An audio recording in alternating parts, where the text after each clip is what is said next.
طراحی جهانی برای یادگیری و یا UDL چهارچوب طراحی شده ای است که معلمان می توانند با استفاده از آن موانعی را که شاگردان در صنوف درسی با آن مواجه‌اند کاهش داده و سطح دسترسی شاگردان به فرصت‌ها در راستای موفقیت شاگردان را افزایش می‌دهد. ما می توانیم اصول UDL را از طریق 3 دستورالعمل در صنف‌های خود پیاده کنیم: مشارکت، بازنمایی و عمل و بیان. در این ویدیو ما راههایی را برای ادغام ابزارهای متفاوت بازنمایی که شبکه‌های چی را در ذهن ما توضیح می‌دهد توسعه خواهیم داد. قطعات تشخیص مغز ما که محتوا را درک و پردازش می‌کند. این رویکرد UDL بر راهنمایی شاگردان و محتوای درس از طریق ارائه محتوا در قالب‌های معلوماتی متفاوت تمرکز دارد. از طریق ارائه محتوای کلیدی درس با روش‌های متفاوت شما به شاگردان کمک می‌کنید تا دانش خود را از مضامین درسی و روش‌های تفکر در رابطه با محتوای درس‌هایشان را بیشتر بسازند، در حالی که تطبیق این اصل بدون فناوری با فناوری ساده و یا فناوری پیشرفته ممکن است. تطبیق کنندگان UDL همیشه از فناوری‌های رایگان و یا ارزان استفاده می‌کنند، زیرا آنها از امکانات یادگیری قدرتمند برخوردار هستند. ابتدا اجازه دهید در مورد برخی از استراتژی‌های مشخص صحبت کنیم که می‌تواند به شاگردان در صنف‌های درسی کمک کند بدون اینکه نتایج یادگیری را کمرنگ نماید. البته واضح است که هر یک از این استراتژی‌ها در رابطه به هر مضمون و هر صنف درسی کار نمی‌دهند. خیلی مهم است که شما از میان این استراتژی‌ها مواردی را بیابید که با آنها راحت هستید و با اهداف شما برای تدریس شاگردان هماهنگ هستند. یکی از راه‌های مهمی که می‌توانید ابزارهای متعددی برای بازنمایی فراهم کنید کمک به شاگردان برای بیشتر ساختن ذخیره واژه‌هایشان است. این ممکن است به معنای ارائه واژه‌نامه‌ای از اصطلاحات کلیدی یا معرفی لینک منبعی باشد که شاگردان بتوانند از آن برای یافتن اطلاعات در مورد مفاهیم و ارقام مهم مرتبط با محتوای دروس خود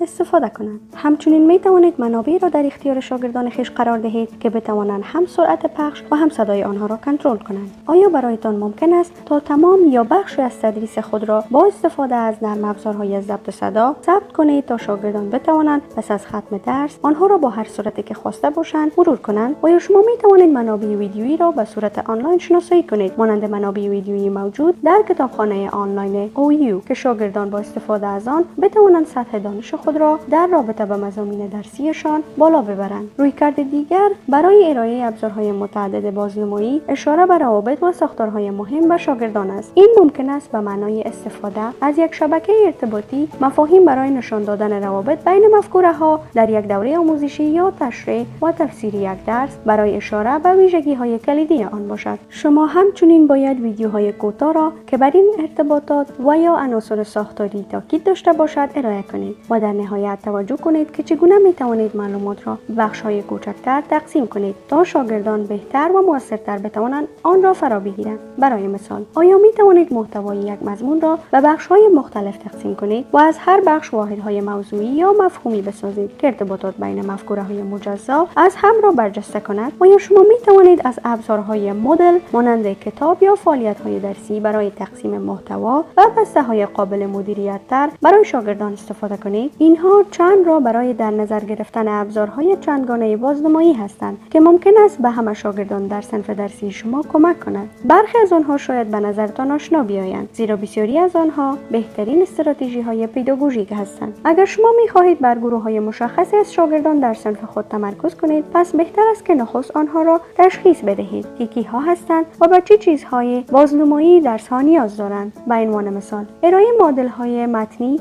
گفتاری از مطالب بصری می‌تواند به خوانندگان غیر متخصص، دانشجویان بین‌المللی یا افراد درونگرا کمک کند و یا ارائه محتوای درسی همراه با لینک‌های معلوماتی و یا پاورقی‌هایی که شاگردان دارای اختلالات شناختی، شاگردان زبان انگلیسی و دانش آموزانی که پیشرفت چندانی ندارند را حمایت کند. برای کسب اطلاعات بیشتر در مورد استراتژی‌های مشخص برای ادغام چندین ابزار مشارکت در تدریس خود به oakland.edu/cetl مراجعه کنید یا استراتژی‌های به اشتراک گذاشته شده توسط کست یا مرکز ملی UDL را بررسی نمایید.